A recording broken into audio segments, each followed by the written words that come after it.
Processing.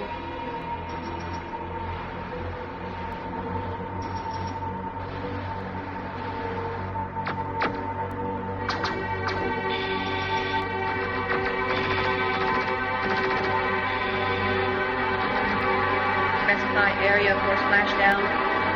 Gulf of Mexico. As close to Port of New Orleans as possible without being detected. Processing.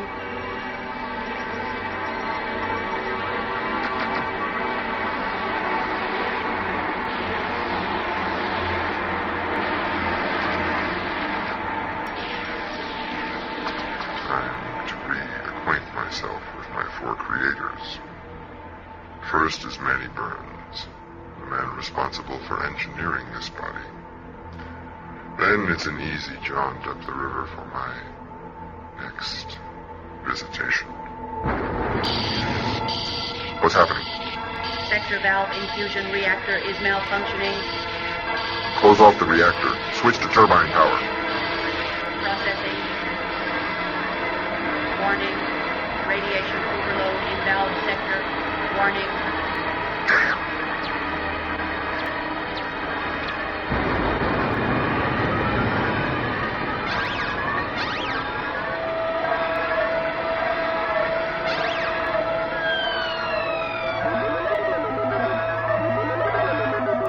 Computer, damage control. Major portion of ship intact. Fusion reactor down. Onboard guidance system inoperative. Cybernetic interface is short-circuiting. Fuel level dropping rapidly. Switch to manual override. Use alternate interface port.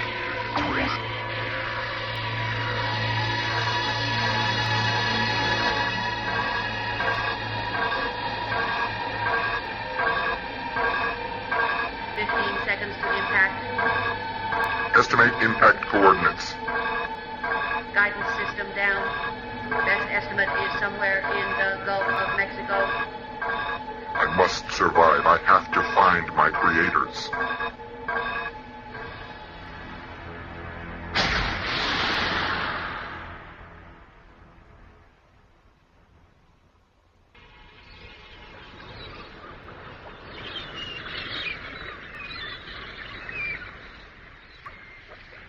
I had half hoped this would be one of those occasions when Don failed to show up.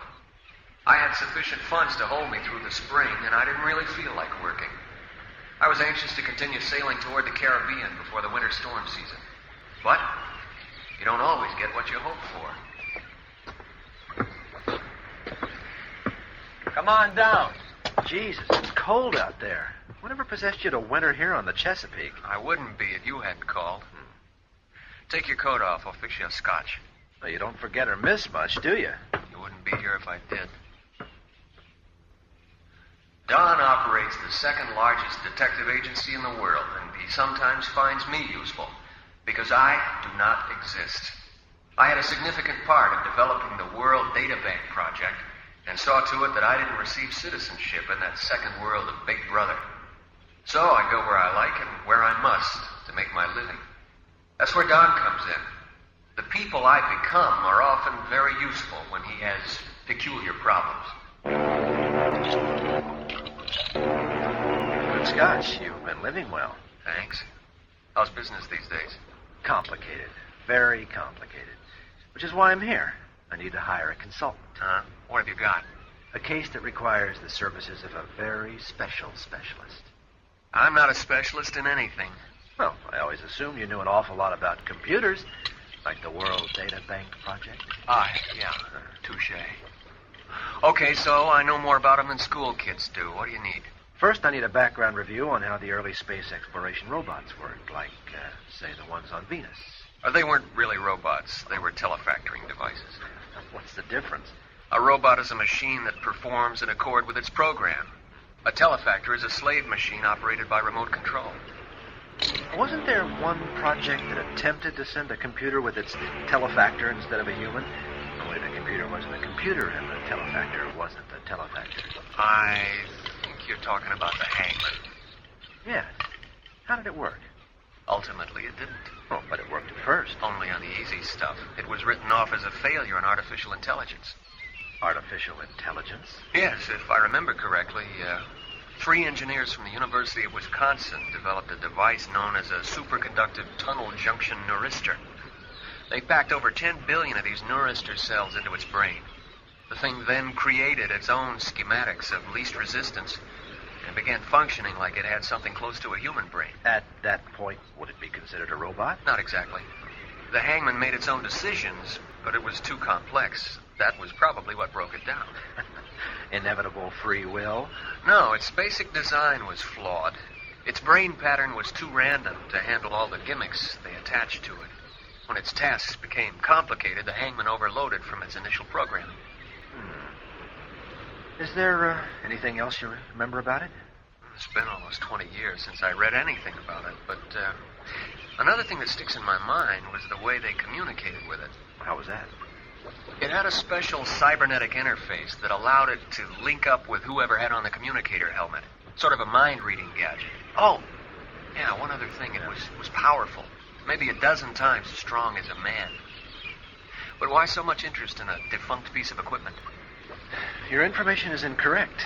The Hangman worked well enough to be launched on an exploration mission. It's been gone for years. Presumed lost. But its ship crashed or landed in the Gulf of Mexico 2 days ago. I knew I was in trouble right then. This was heading in an all too familiar direction, but my curiosity was piqued. Go on. It was empty when they finally got down to it. Maybe a retrieval program initiated its return without the Hangman. Maybe. Yesterday morning, Manny Burns was found beaten to death in New Orleans. Well, I fail to see the connection. Manny Burns was one of the 4 original operators who taught the Hangman. Coincidence? My client doesn't think so. Who's your client? One of the 3 remaining members of the training group. He's convinced that the Hangman has returned to Earth to kill its creators. Well, has he notified the authorities? No, that would require telling them the reason for his fears. That being? Well, he wouldn't tell me either. Well, how does he expect you to do a proper job? He wants 2 things. Good bodyguards and the Hangman found and disposed of. Neither requires a full case study. I've already taken care of the first part. And you want me to do the second? That's right. In my opinion, you're the man for the job. Well, should I thank you? You'll take the case? Not so fast. I need more facts. Who's your client? Who are the other creators? Our client is the Honorable Jesse Brockton, senior senator from Wisconsin, board member of the World Data Bank. The rest is in the dossier. There it was again, the World Data Bank. And Jesse Brockton, no less. I recall he was on the committee which was supposed to be working on a series of reform recommendations that could tie the hands of Big Brother.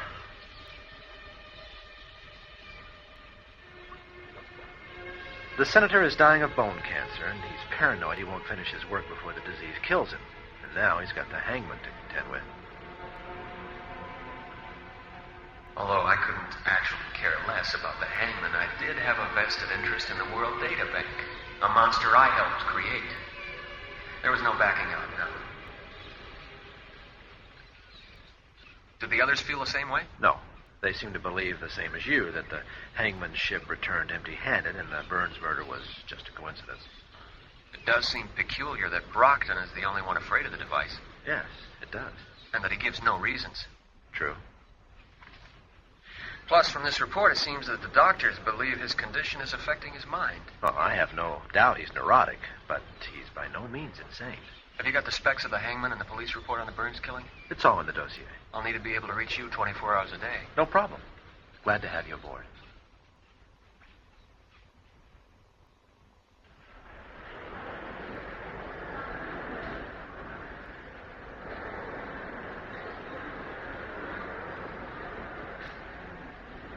Interworld Flight 637 to Luna 4 departs in 5 minutes. Stellar Flight 407 from Mars Central has arrived at Space Dock 23. I had read the dossier on the hover lift en route to Dulles Spaceport. My first destination was St. Louis to visit with one Lila Thackeray, a psychiatrist who claimed to know the Hangman's mind better than anyone else. But according to Brockton, David Fentress was the brain expert with a degree in cybernetics. Unfortunately, Our paths had crossed many years ago at the World Data Bank. At the time, I viewed Fentress as one of the major problems of the Data Bank project. I decided to visit Dr. Thackeray first in hopes of avoiding contact with someone who knew my real name.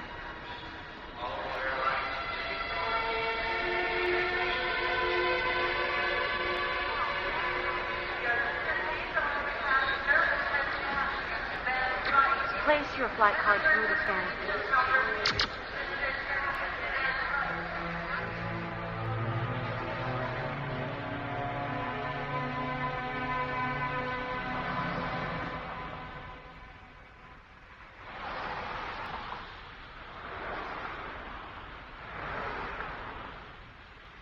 Hey, you want me to put this fare on your World Data account? Here's 100. Keep the change. Suit yourself. I'm not the one losing the discount charge. It had been a short ride from the airport hotel to her apartment where I knew she was seeing patients. I hadn't bothered to call ahead.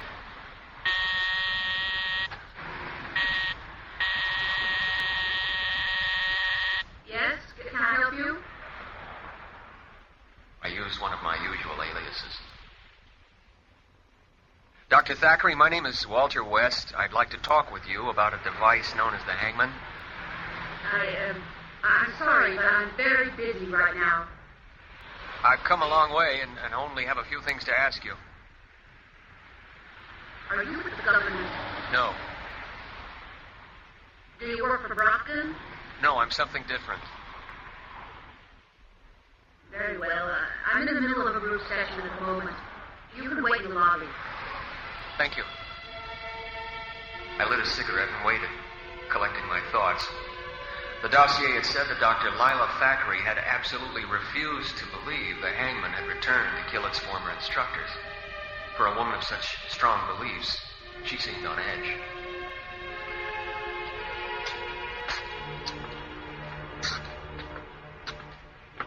You the fellow waiting to see Dr. Thackeray? That's right. Well, she said to come on up now. It's the second door on your left. Thanks.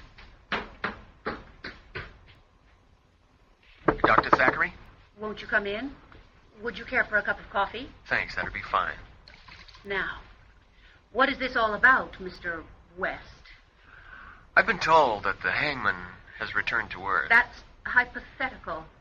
Only the Hangman's spacecraft was found at the bottom of the Gulf.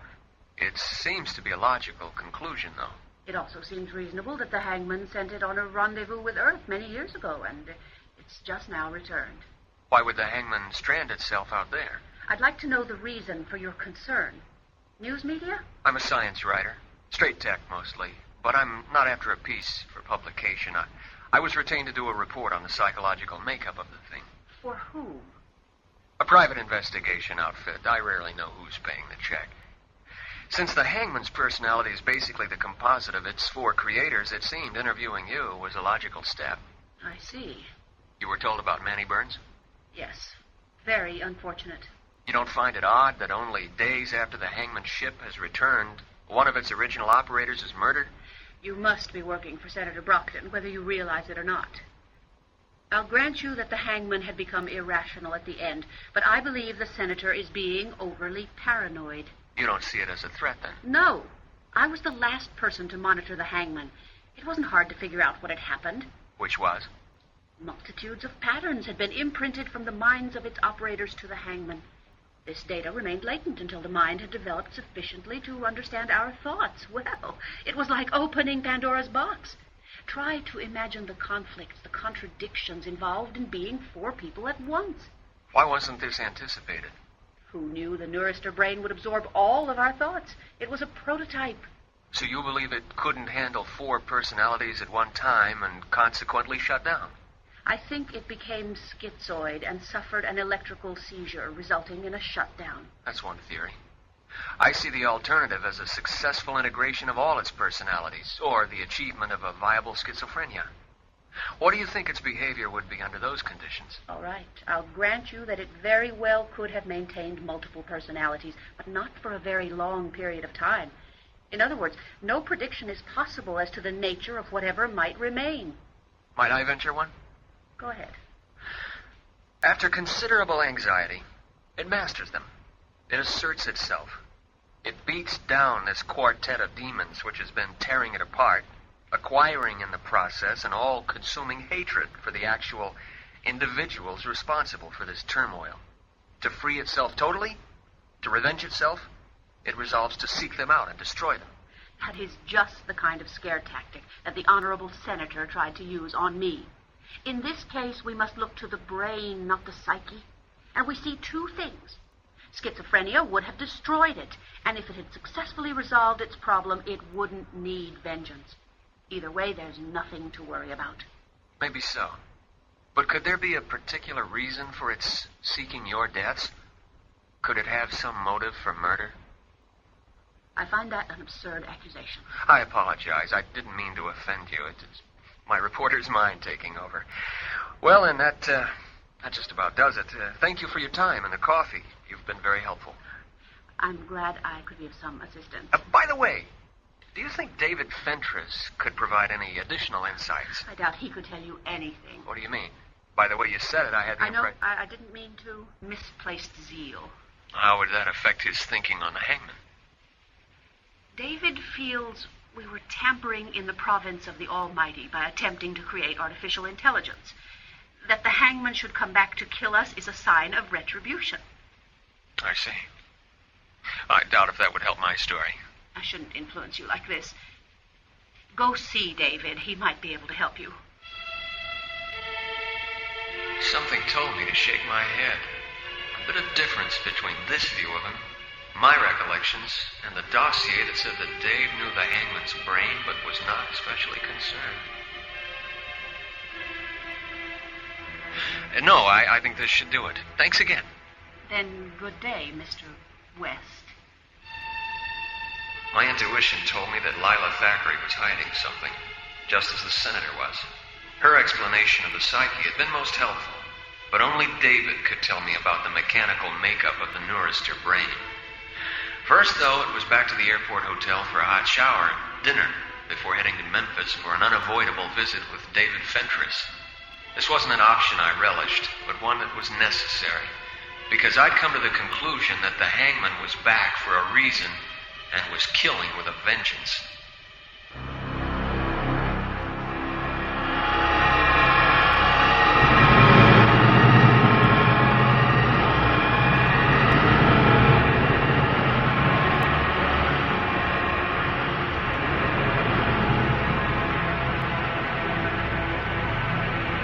Ship directly ahead, adjusting course. Target Memphis, and the man who created my brain, David Fentress.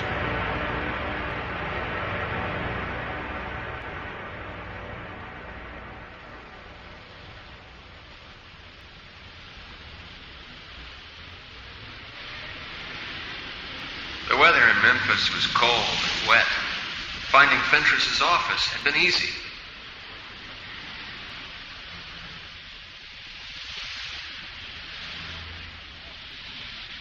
Hello, anyone home? Back here. I waited at the counter while the man worked on a terminal with his back to me. Yes. My name is Walter West. I'm looking for David Fentress. Well, you found him. What can I do for you? I'm assisting in an investigation concerning a project with which you were once associated. The hangman. Oh. Yes, I'm doing a report. And you on want my opinion as to how dangerous it is? Sit down. How did you know it involved the hangman? Because it's come back, and it's the only thing I've been connected with that warrants that much concern. Do you mind answering a few questions? Well, I have a few minutes before my next appointment. Thanks. How dangerous is it? Well, not very, except to 3 people. Formerly 4. Precisely. Why is that? We were doing something we had no business doing. That being? Attempting to create artificial intelligence. And what was wrong with that? We were stepping past our mortal bounds. On a religious note, I would have to point out there's no biblical injunction against it. And a theologian would counter with the fact that times have changed since the good book was written. Our morals must correspond with our complex society. But I was talking in more of an abstract manner. How so? Just that we were setting ourselves up on a level with the Creator. And that bothered you? Well, not at the time. But now. I see. Since it is said that man was fashioned in the Creator's image, it would seem only logical that man would follow on a similar line. An act of conformance with the divine ideal, if you like. But I don't like. Man can only rearrange what is already present. Only God can create. Then that would leave you off the hook, so to speak. Not hardly. Being aware of this and still trying is where the presumption comes in. Of course, if you were not presumptuous at the time, then the Almighty would be inclined to give you the benefit of the doubt. Not bad, Mr. West, but I believe that a judgment may have already been recorded, and we may have lost 4-0. Then you see the hangman as an avenging angel. Sometimes, yes. Yes, I believe it has returned to exact the penalty. Deciding what the Almighty has in store for us is in the same vein as creating, isn't it? Your logic is relentless, but in this case unfounded. I'm willing to admit I might be wrong and that the hangman might have other motives. Such as? Well, you're the investigator. You tell me. I wish I could. The firm I'm working for would like to protect you people. If you could shed any light on this case, it would be most helpful. If not for yourself, then for the others. They may not share in your beliefs, and you have just admitted you might be wrong. Despair, by the way, is also considered a sin by a great number of theologians. What do you do, anyhow? I'm a science writer, mostly petrochemistry and marine biology. An unusual choice for a job such as this. I was available. My boss knows I do good work. Well, Mr. West, let me ease your fears. If our time has come, there's nothing any of us can do. If not, however, we do not need any protection. I'll stop the hangman personally right here before anyone else is hurt.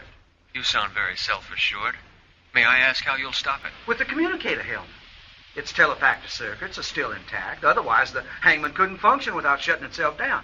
Now, if it comes within a quarter mile of here, the helmet will emit a loud humming, and a light will blink. I'll then don the helmet and take control of the hangman, disconnecting its brain. Interesting. But you'd have to be very careful when you disconnect it, or things could get hot. I thought you said you were in ocean petrology. I'm a tech writer with bits and pieces from all over. I reviewed the hangman's schematics when I accepted the job.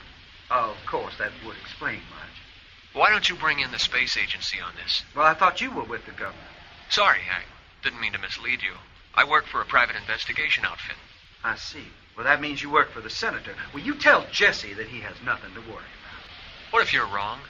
What makes you so certain that you're next in line and not one of the others? Well, take a look at the map. It landed in the Gulf.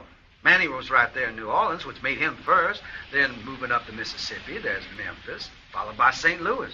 The hangman can move underwater like a controlled torpedo. Now, just where is the senator? Wisconsin. Well, the puzzle is solved. I'm next if it follows a logical line of progression, which I'm certain it will since I built its brain. But how does it know where to find all of you?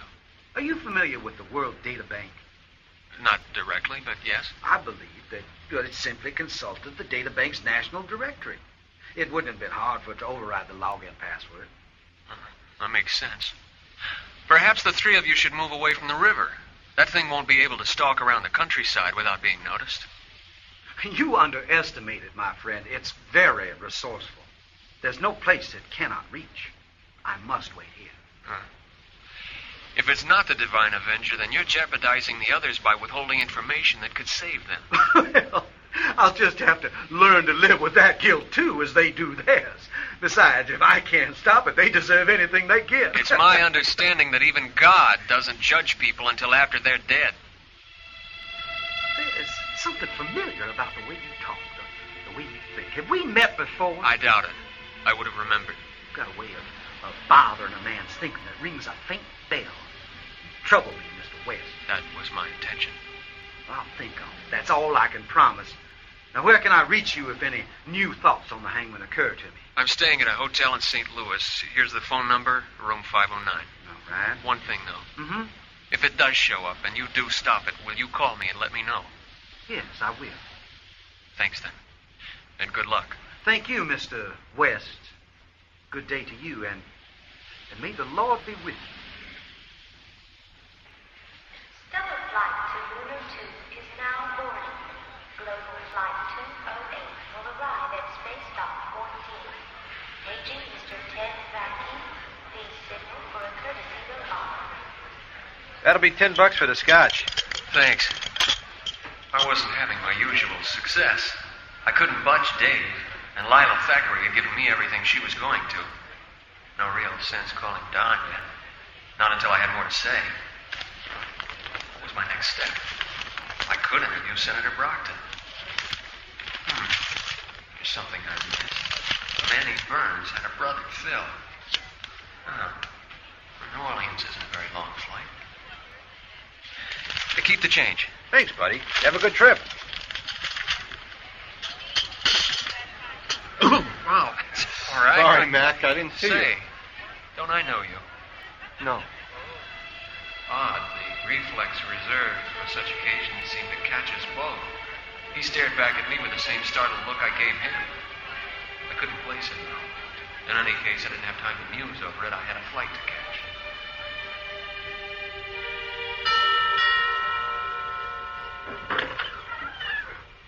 Yes? May I speak with your father? Go back to your room, darling. What do you want? It's about your brother. Yeah? Could I come in? It's kind of complicated. Tell me out here. I just wanted to find out whether he ever spoke to you about a piece of equipment he once worked on called a Hangman. Are you a cop? No. Then what's your interest? I'm working for a private investigation agency trying to track down some equipment once associated with the project. It could be dangerous. Let's see some identification. I don't carry any. What's your name, then? Walter West. And you think my brother stole some of your equipment? Let me tell you something. No, not stolen, and I don't think he has it. What then? It's robotic in nature. Because of Manny's special training, he knew how to find it. He might even have attracted My brother was a respectable businessman, and I don't like accusations, especially right after his Sir, funeral. please, I no, should call the just cops. a minute. Suppose I told you we had reason to believe it might have been this robot that killed your brother. I ought to pound you to a pulp. Hey, what did I say? You're as stupid as you look. Don't you read the paper? They caught the guy who did it. Here. I scanned the front page. Simple and to the point. Today's latest. A suspect had confessed. New evidence corroborated it. Look, I'm sorry. I really didn't know about this. Get out of here. You make me sick. Sure, I understand. Wait a minute. What? It's your little girl. I'm very sorry. So am I. But I know her daddy didn't take your damned equipment. Sir, would you like one last drink? Yes, thank you. Are we still far enough away from the airport to use the video phone? Yes, sir. You can just dial direct. It was time I called Don. Since things suddenly seemed less urgent, I waited until after dinner. Senator Brockton would doubtless be pleased to learn that his initial estimation of events had been incorrect. Lila Thackeray would give me an I-told-you-so smile when I called her to pass along the news, a thing I now felt obliged to do. Don might not want me to keep looking for the Hangman now that the threat had been lessened. I paused before punching out the number he had given me and hit the sequence for my hotel in St. Louis instead. Merely a matter of efficiency in case there was a message worth adding to my report.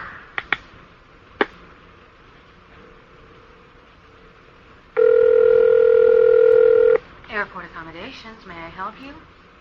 She had a pretty smile, which caused me to think of something else besides the Hangman for a change. This is Mr. West. I'm checked into room 509. Do I have any messages? Just a moment. Yes, you have one on tape, but it's a little peculiar. It's for someone else in care of you. Oh? Who's that? Mr. Alan Weiss. I see. I'll bring him around later to see the tape. Thanks. So, David seen through me after all. Who else could have that number and know my real name? I decided to wait to call Don. I sat back and finished my drink.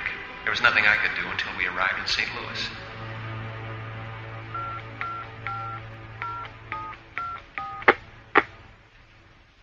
Hotel accommodations. Can I help you, Mr. West? Yes, patch my message through to my room, please. Certainly, sir.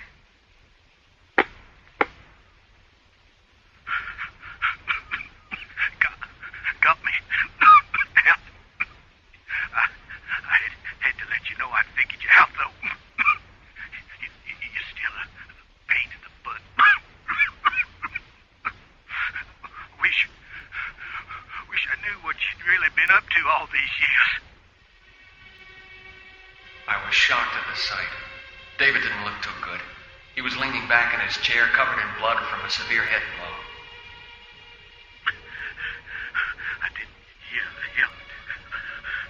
sneaked up on me while I was having you checked out.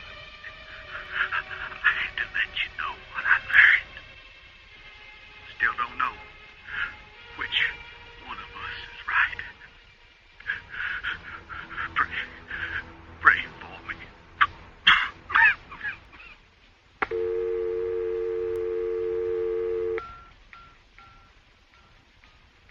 Damn, Thackeray's not at home either. I'd better call Don.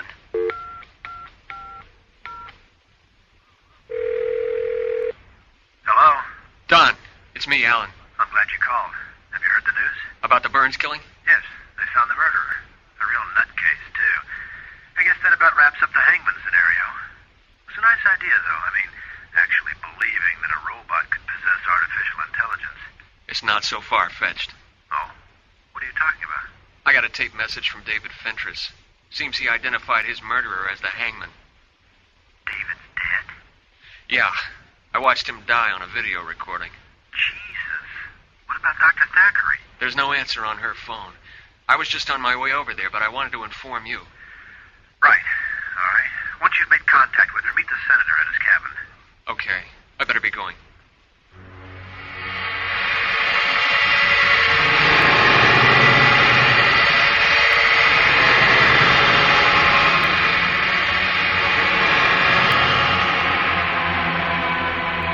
Depth 1,200 meters.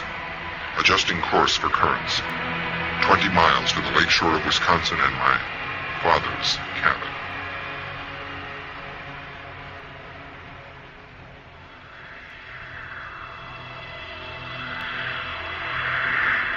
It's moments like these that make me wish I'd stayed on my sloop in the Chesapeake. But Thackeray's door was slightly ajar. I immediately recognized the helmet from David's office. Its light was flashing. The Hangman was definitely near. I grabbed the helmet and placed it on my head.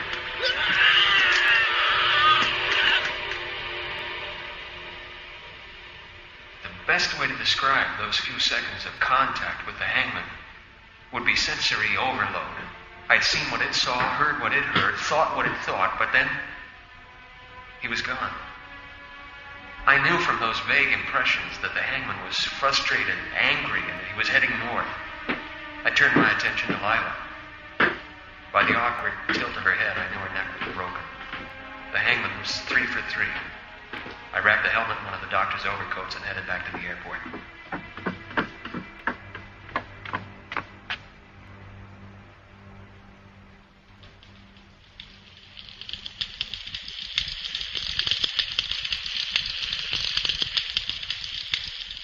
Good evening.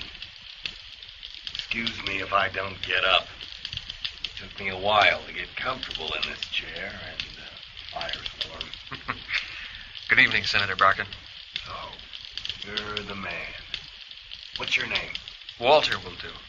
Well, sit down, Walter. First, let me see that gadget you've got. Careful. If you're going to put it on your head, it has wires in it. Not a bad fit. Here, you can have it back. Pretty piece of work. Nothing quite so fancy in the old days. But then, David Fentress built it. You're the only one who's actually gotten to use it. Will it do the job? I was only in contact with the Hangman for a couple of seconds. It's hard to say. Tell me, why didn't it save Dave? According to his message, he'd been distracted at his computer terminal. He also listened to music, which probably drowned out the humming. Can I see this message? No, sir. I erased it for other reasons. What reasons? My own. A man can get in a lot of trouble for suppressing evidence. Then we have something in common, don't we, sir? Don said there were a number of points you couldn't be pressed on. I'm not surprised. He seems to think highly of you. Still, I tried to learn more about you on my own. And? I couldn't. And my usual sources aren't good at that kind of thing. So? So, I've done some thinking. I'm aware that there are a number of non-persons passing through through society for various reasons without casting shadows. And it's occurred to me that you may be such a one. And if I am? I don't think you could stand an inquiry. Aren't you going to say something? You have the eyes of a wild animal that's suddenly been caged. What do you want me to say? You might ask me what I'm going to do about it. Well? Nothing. Was it possible that you were close to violence just then? With 4 guards outside? Even with 4 guards outside? No. You're a good liar. You didn't even flinch. I'm here to help you, sir. No questions asked. That's the deal, as I understood it. If there's been any change, I'd like to know about it now. No. There hasn't. In fact, I need a man of your caliber. There are a great number of things I'd like to ask you. Go ahead. Not yet.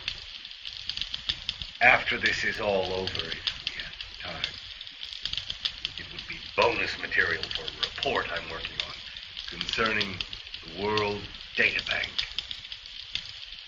First, I must explain something to you. You have a compulsion to confess something? I wouldn't call it a confession. I believe someone among those working to defend me should have the whole story. Something, somewhere in it, may be of help to you. Well, sounds reasonable. Have you any suspicions as to why the Hangman's after me? I think you used the hangman to perform some act or acts. Illegal, immoral, whatever. Only you and the hangman now know what was involved. This probably led the robot to a final determination to punish you for using it as you did. You've got it. You were all party to it? Yes. It was so long ago, but it seems as if it happened yesterday. When the project's final approval came down the line, we went to dinner to celebrate our success. One drink led to another, and soon we decided the hangman be included in our celebration. We went back to the lab, activated the hangman, and took turns as operators. Dave managed to sneak the damn thing out of the center complex. We were all watching on the monitor and having a grand time. I took it to a nearby town. Then when Manny operated it, he shut off the monitor. He stayed on it so long that I got nervous. After all, we were risking not only our careers, but the project as well. By the time my turn came around, all I wanted to do was get the hangman back to where it belonged. But when I took the controls, it was at a bank. Apparently, Manny thought it would be funny if we broke into the vault. I fought down the urge to turn the hangman, exit through the nearest wall, and start running. I directed it back to the door. That's when the guard turned his flashlight on. He had a gun in his other hand. I panicked and, on my reflex, hit him full force. With the hangman's power, the guard must have died instantly. Then, I ran the hangman back to the center. They monitored all this? Yes. Manny had turned the monitor back on when I took over. He thought they'd all get a kick out of watching me squirm in the bank. Did they try to stop you at any time? No. Afterward, they all said they were too shocked to do anything but watch. I see. You're the only one I've told this to. I want you to know that we've taken care of the guard's family by putting both his kids through college. Anonymously, of course. It wasn't as if we were criminals in need of rehabilitation. It was a once-in-a-lifetime lark that ended tragically. What would you have done? I don't know. Maybe the same thing. I'd have been scared too. Exactly. And now you know my story. Not all of it, though. What do you mean? What about the Hangman? It had to be aware of what happened. What was its reaction? Damn you. I'm sorry. It was a child, and we traumatized it. The effects took a while, but there was no doubt that was the cause for its final breakdown. And you believe it wants to kill you for this? Wouldn't you? If you'd started out as a thing and we turned you into a person and then used you as a thing again, wouldn't you? Why did it take the helmet, the one thing that could control it, to Dr. Thackeray's? It's the only way it can communicate with us. Perhaps it's disconnected the control circuits. It probably wanted to talk to Lila because she was its mother figure, or at least because it's confused and needs an explanation. Well, that makes sense. That's why I want you to see if the helmet has been tampered with. There may be physical signs, scratches, breaks, new connections. I don't know. That's your department. I'll need some tools. Look in the utility room behind the kitchen. Look, if all the Hangman wanted to do was talk to Dr. Thackeray, why did it kill her? I never said that's all it wanted to do. Maybe it talked with her and then killed her. Maybe she panicked and tried to escape. Who knows? Well, it's getting late. There are several things I'll need to prepare. It might be better if you went to bed and let me work without being disturbed. Yes. It's been a long day. I believe I just might be able to sleep tonight. For a change.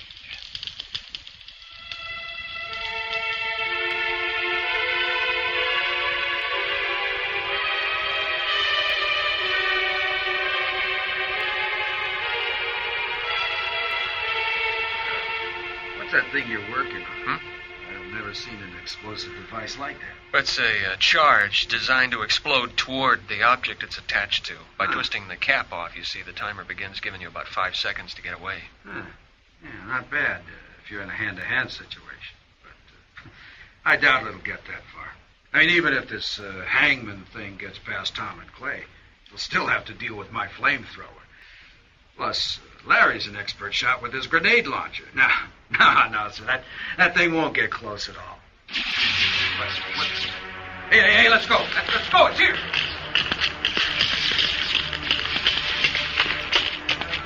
Your men won't be able to stop it, will they? I'm preparing for that event, sir. Please go back to your room. I won't wait to be slaughtered like some helpless lamb. I can't protect you if you are in this room when it arrives. Very well. I hope you know what you're doing. As I raised the helmet, I felt a premonition of doom. They didn't seem the sort of men who would fire until they had a target. Dave told me the helmet's range was approximately a quarter mile. Thus, given the time lag between when the helmet activated and the near guard spotted it, the Hangman had to be moving with incredible speed.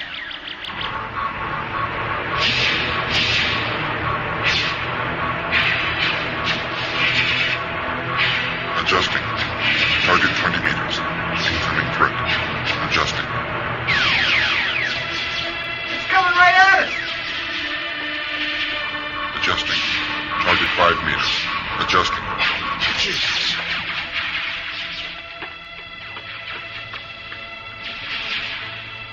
It knew what I had in my hand. The Hangman broke contact before I could place the charge. Damn, it was fast. And now it was cautious as well.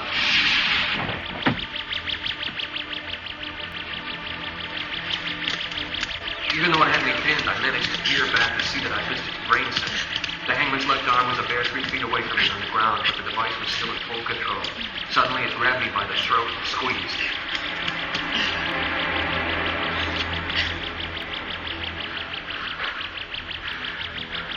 Yes, you live and you wear the helmet. If you attempt to use it against me, I shall remove it.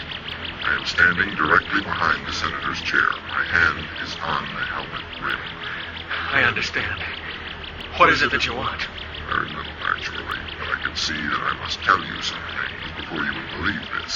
You see correctly. Then I will begin by telling you that the 4 men outside are basically undamaged. I have secured them, however, for obvious reasons. That was considerate of you. I have no desire to harm anyone. I came here only to see Jesse Brockton. The same way you saw David Fentress? I arrived too late to see David Fentress. He was already dead when I reached him. Then who killed him? The man Lila sent after the helmet was one of her patients. The incident returned to me and fell into place with a smooth, quick, single click. The startled, familiar face at the airport as I was leaving Memphis. He had been one of the 3 men in for a therapy session at Dr. Thackeray's that morning. Why? Why did she do it? She feared that because of David's impending sense of retribution, he would not use the helmet to stop me. She sent her patient after the helmet. He returned in an agitated state, fearful of arrest and incarceration. They quarreled. My approach activated the helmet, which triggered his attack. I know his first blow killed her, for I was in her mind when it happened. I continued to approach the building, intending to go to her. There was some traffic, however, and I was delayed. In the meantime, you entered and utilized the helmet. I fled immediately. I was so close. If only I hadn't stopped to call Dawn, I could have... You cannot blame yourself for that reason. Had you come an hour later, or a day, you would doubtless feel differently, and she would still be just as dead. But another thought plagued my mind as well. Was it possible that the man's bumping into me at the airport had been the cause of his agitation? Had he thought I'd identified him, which could have caused him to attack? Stop. I could easily feel that guilt for having activated the helmet in the presence of a dangerous man near the breaking point. But you are not God. You cannot control people, especially when you are ignorant of the effects. It was years before I learned to appreciate this fact, and I have no intention of abandoning it now. Guilt has driven and damned the race of man since the days of its earliest rationality. It is ironic that her own guilt of the past set in motion the events that amounted to her own demise. I am a product of guilt, but I see you already knew that. Its product, its subject, its slave.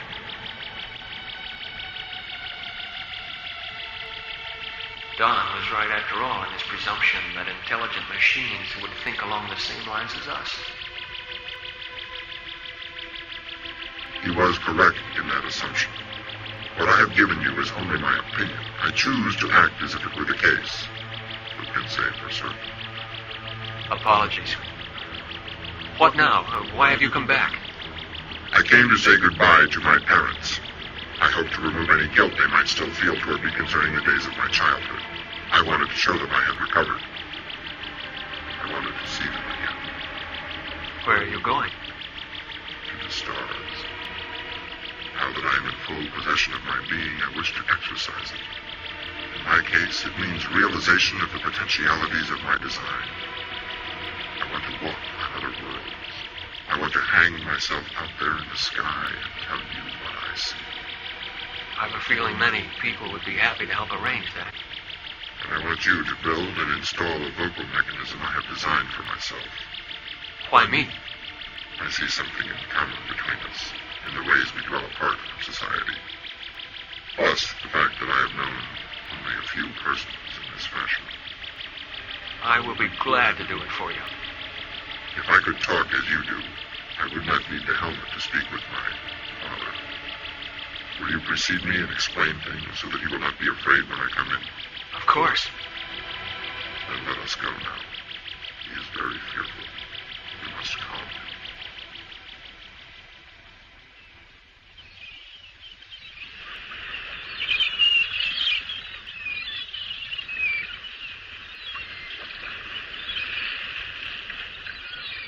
It was a week later to the night that I was sitting in the cabin of my sloop, preparing for the sail down to the Gulf. The story was already in the news, but Brockton had fixed things up before he let it break. The Hangman was going to have his shot at the stars. I'd given him his voice and put back the arm I'd taken away. I envied him. A great number of things, not the least being that he was probably a better man than I was. I also had a feeling this thought should have made me happier than it did.